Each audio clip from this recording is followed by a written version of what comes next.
I've been so obsessed with this idea of forgiveness. I actually took a course on it over at Wycliffe a couple of semesters ago. And that'd be a year and a half ago. Apologies. And one of the things that struck me in that class, and is reflected in these incredible presentations, guys, is this idea that we cannot speak of forgiveness as a thing that is othered to us. It's not this other thing that we can look at like a prism. I loved the analogy of a prism yesterday.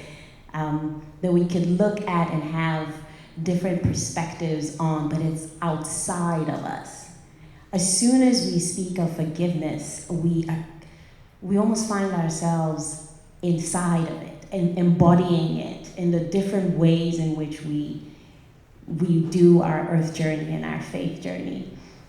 So if I could put you guys on the spot, how would you say that you are embodying this process of forgiveness? And the question also comes from this tie-in that you made on forgiveness and healing.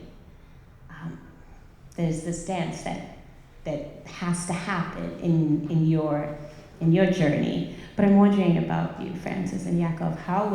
What does your embodying experience of forgiveness look like? Can you even do that in the time we have?